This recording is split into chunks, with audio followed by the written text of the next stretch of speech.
And the question is, should we supply aircrew members with hearing aids if indicated?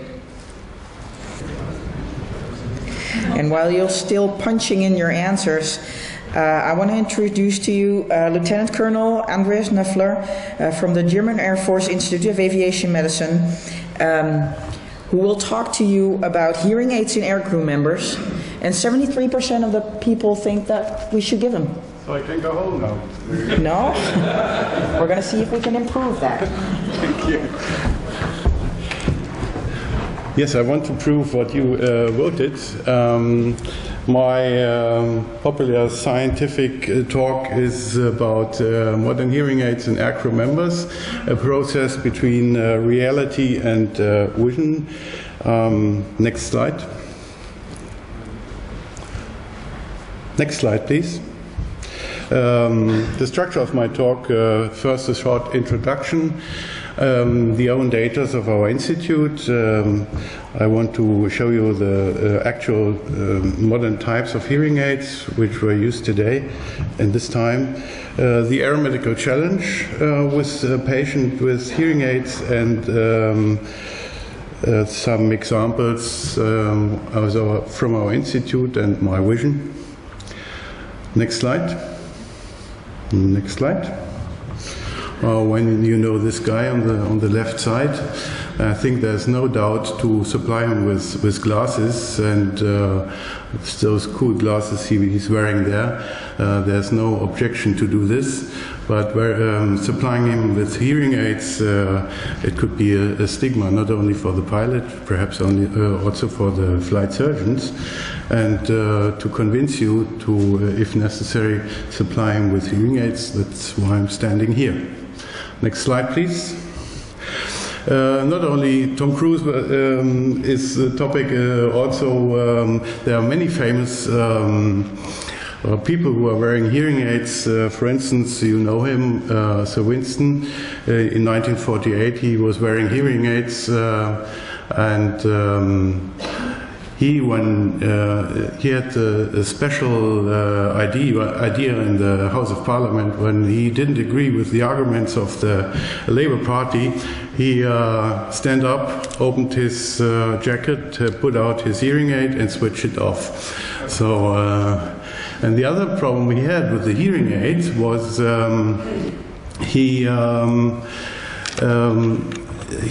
there was a big company which supplied the English people with hearing aids, and there was an employee. He was supposed to put a bug in his hearing aid. It was a spy, and there's a conversation between the security service in the UK and Downing 10 that he no longer has to use those hearing aids, and that is in former times was confidential. It was classified as top secret, and now you can see it in London in the Churchill Museum.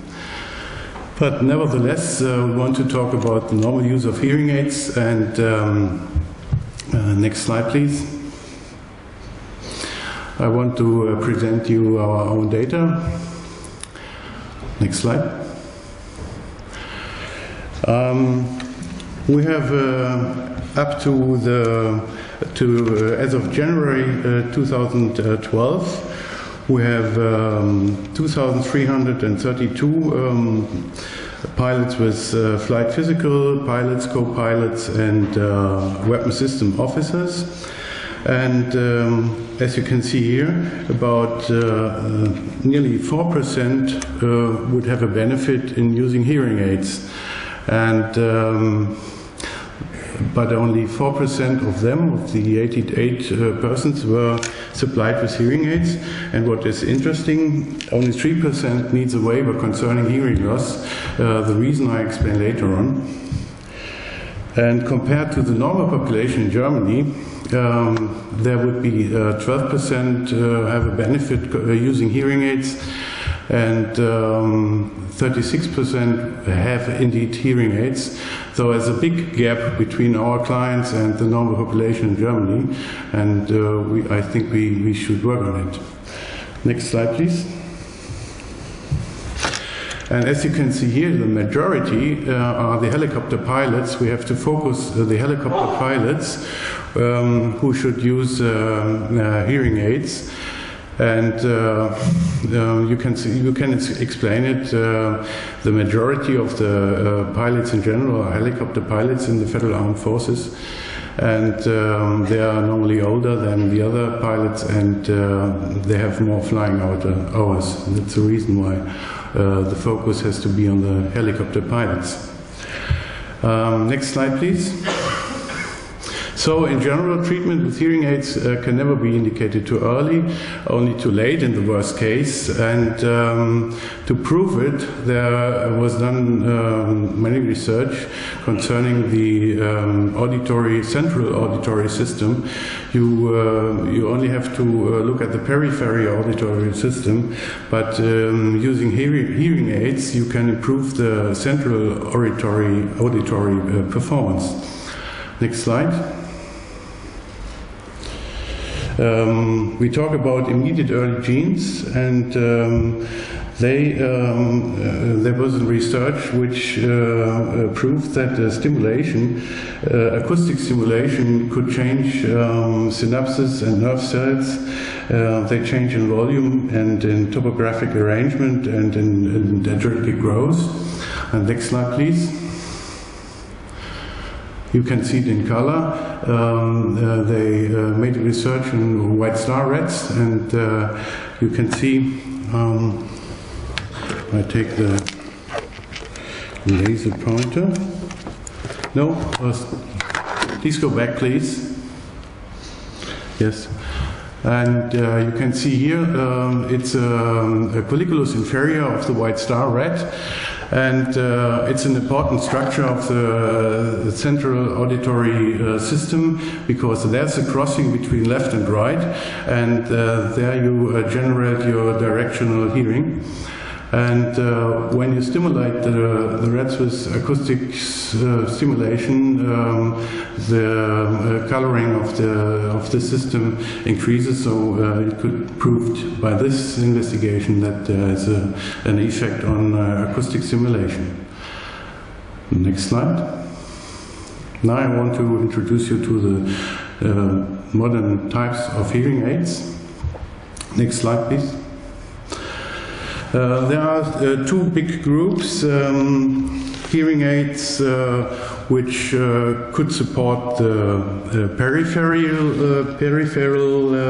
auditory system and the central auditory system. So hearing aids which use the hairy cell function, and on the other hand, the other big group are hearing aids where hairy cell function is not necessary. Next slide, please. I only want to focus one example according to time of each of one group, normal conventional hearing aids. And here you can see, according to the rules of the German National Health Service, this is indication for supplying hearing aids in the frequency between 500 and 3000 Hertz. You have, if you are below those limits, you can get hearing aids according to German National Health Service. And when you compare it with the limits of the flight physical, that's the same in our institute and in JAR, the limits are even worse. So that's the reason why we have so less waivers in the pilots who could have a benefit in hearing aids. Next slide, please. Then we have bone-anchored hearing aids. Next slide. Next slide. Next slide, please.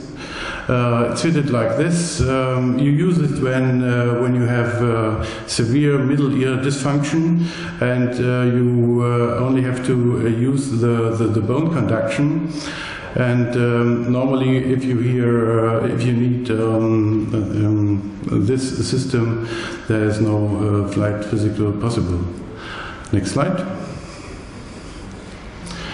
The middle ear implant closes a small, very small gap between cochlear implant and normal hearing aids. Next slide.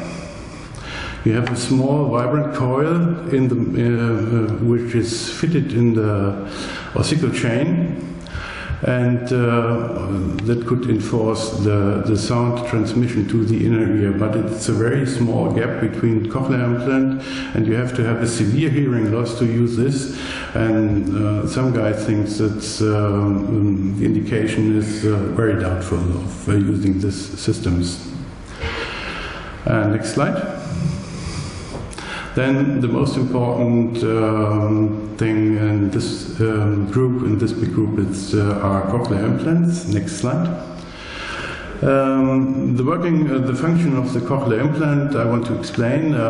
You have a speech processor which is implanted below the skin in the skull, and from there you have a small cable which is putting into the cochlea, like here, representing the different frequencies by different electrodes which are positioned on different positions on the cable.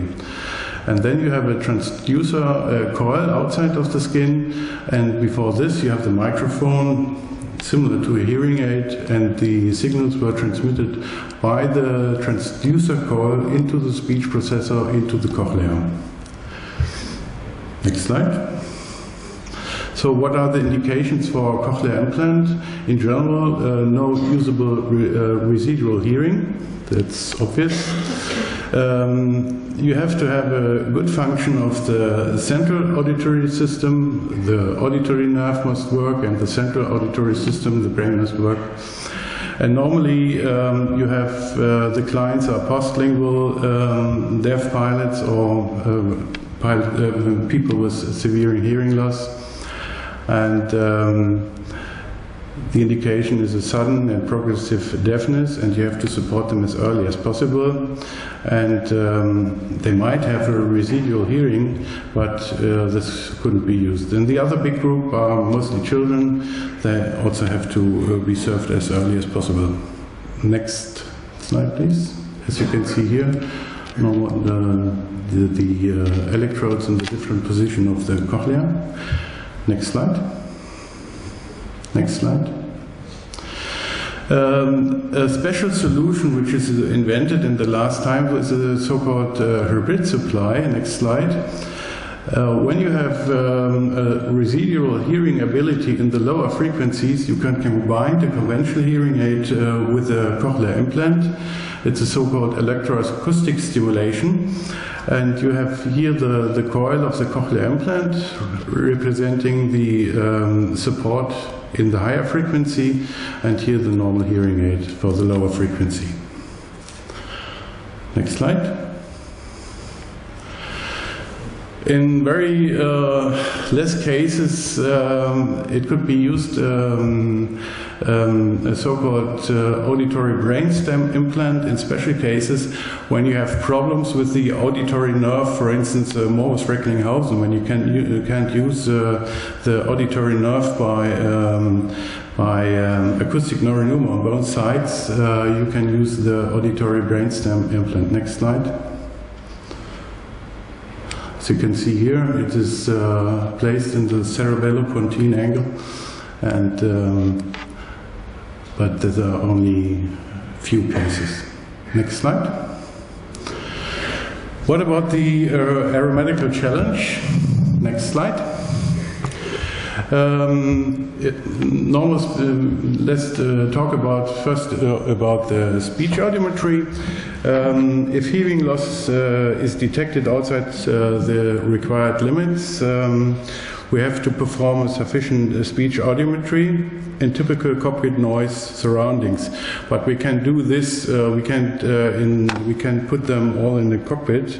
It would be too difficult, so we simulate the situation, and we have a background noise in the audiometric cabin with a 65 dB background noise, a broadband noise, from the back, and we use the speech audiometry with the monosyllabic words at 80 dB, and we had the level of understanding with 95%, and when the sound pressure level is higher than 80%, they have to have the same level of understanding. This tells us something about the rest dynamic of the inner ear. Next slide. What are the problems using hearing aids in aircrafts? Next slide. Next slide, please. You could have an electromagnetic interference in both sides, from the aircraft to the hearing aid, and in the opposite side. You could have feedback effects. It's a sort of beeping when you put the helmet on over the headset or over the hearing aids. Next. The power supply, you have to have some batteries in spare, normally.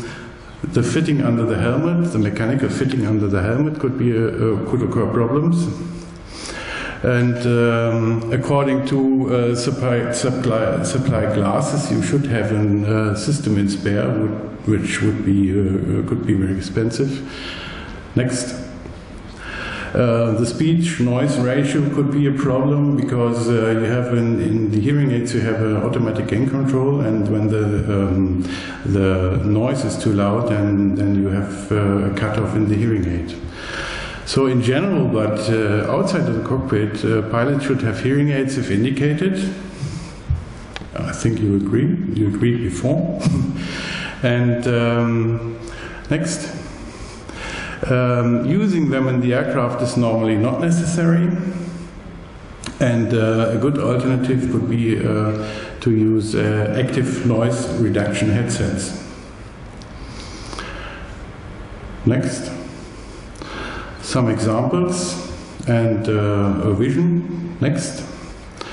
What we use in the Tiger system are personal fitted communication earplugs.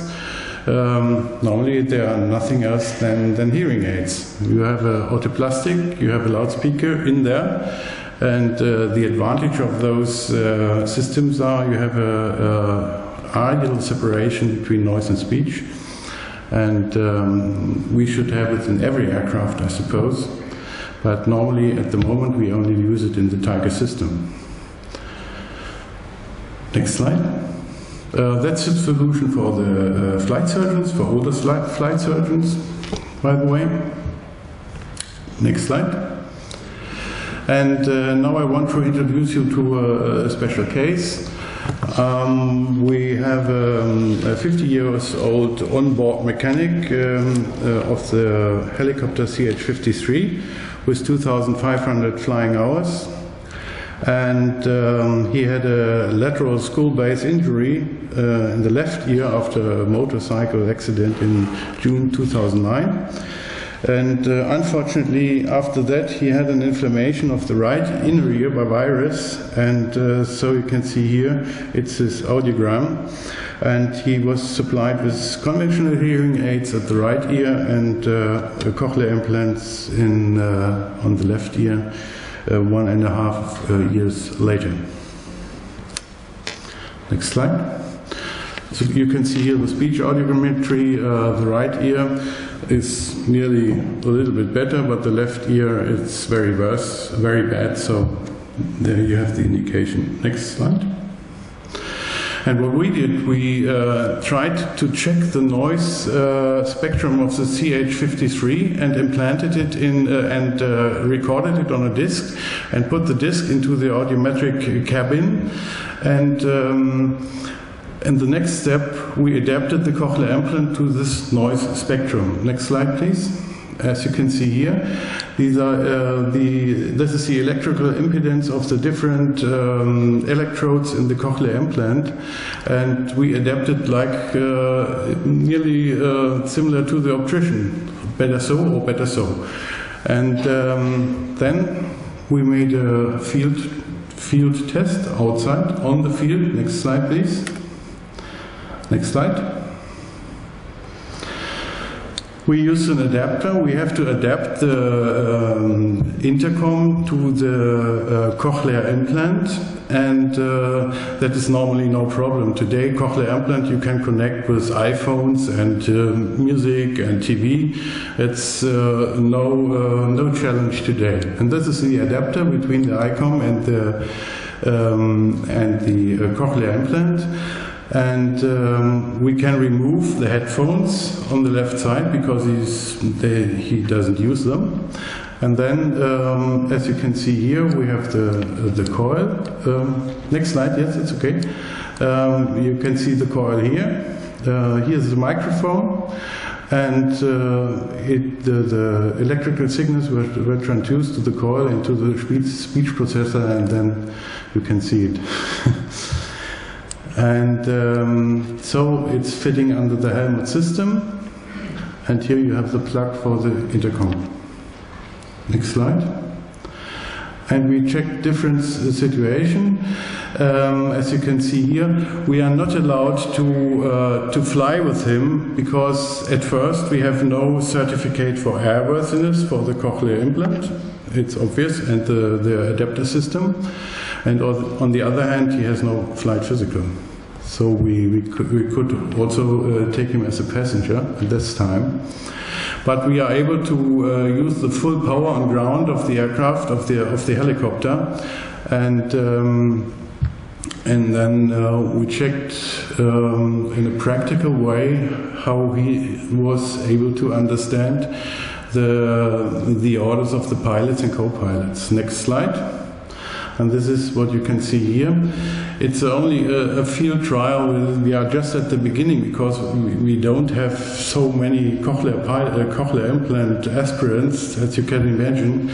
So it's only a practical test to check if he's understanding what the pilot says. And as you can see here, except one situation where the coil was displayed, everything was pretty okay. Next slide. And the next step we want to do is to use an artificial head. Next slide. And then the artificial head is talking to the patient in a standard manner with a normal speech test. In Germany we have the Freiburger speech test, and he's answering to the artificial head.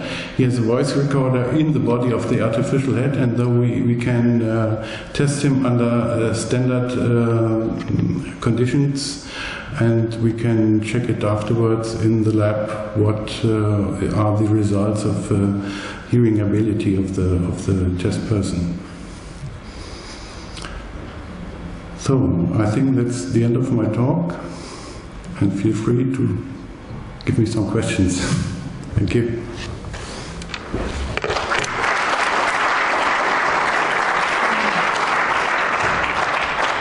Well,